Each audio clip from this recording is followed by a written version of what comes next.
This is the Cervelo S5 of Jumbo-Visma's Jonas Vingegaard, who may well have become the team's leader for a second year in a row after Primož Roglič crashed in the Roubaix stage of this year's race, dislocating his shoulder. If we cast our minds back to the Ventoux stage of last year's race, it isn't difficult to imagine that this could be the bike that wins the Tour de France, as Vingegaard was the only rider capable of dropping reigning Tour de France champion Tadej Pogačar.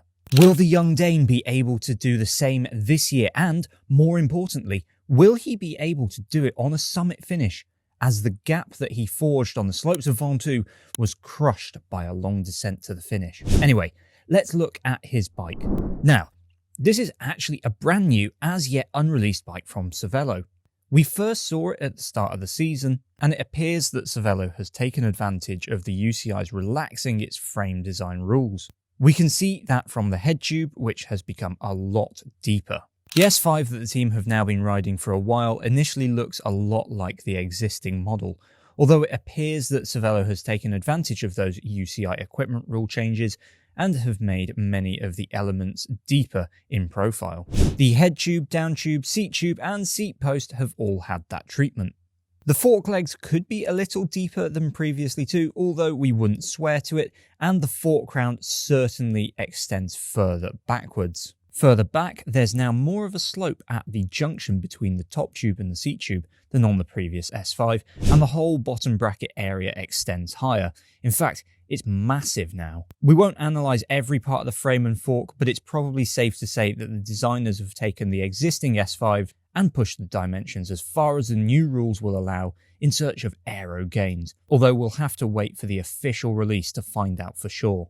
The S5, as you might be able to tell, is the aero race version.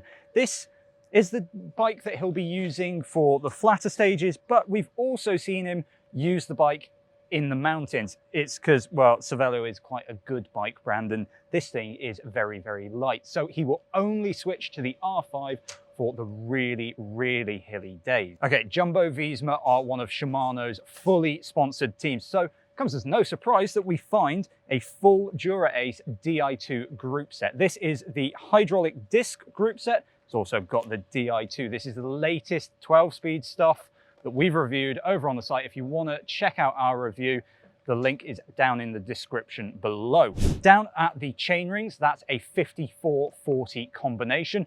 And out the back, if you're going to be pushing those big gears, you need a big cassette. That's an 11 to 30 tooth cassette. So quite a nice range of gears, I have to say. This bike really is all about aero integration, and nothing says that more than this front end.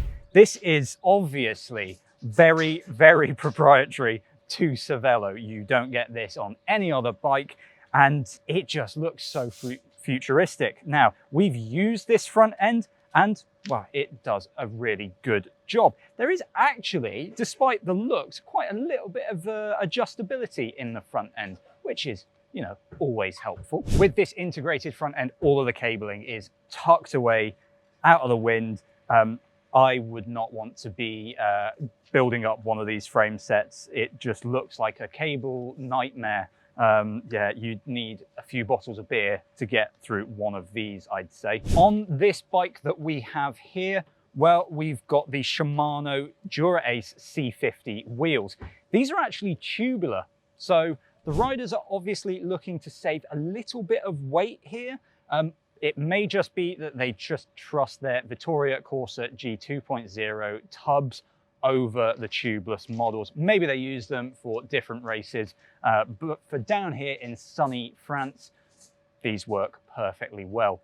These tyres are the 25mm model, and they come in this beautiful tan sidewall version, which really does complement the bike. In terms of the specs for this exact model, we've got a 140mm disc at the rear and a 160 at the front. So obviously preferring a little bit extra stopping power for those long mountain descents. Up at the back of the bike, we've got a Physique saddle, and obviously the team is sponsored by Physique, so they've got a range of choices for whatever they want. Up at the top, the mechanics have kindly fitted the Garmin head unit for us.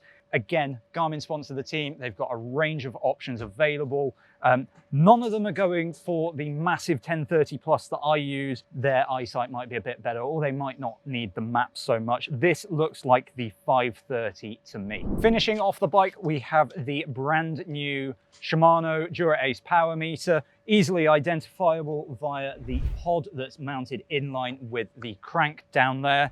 And well, what do you think of this bike? Let us know down in the comments below. And with that, thank you very much for watching. Remember to check out all of our other Tour de France content. We've got a look at loads of the other pro bikes that are going to be competing this year. So keep your eyes peeled for that one. Before you go, like and subscribe. We will see you in the next one.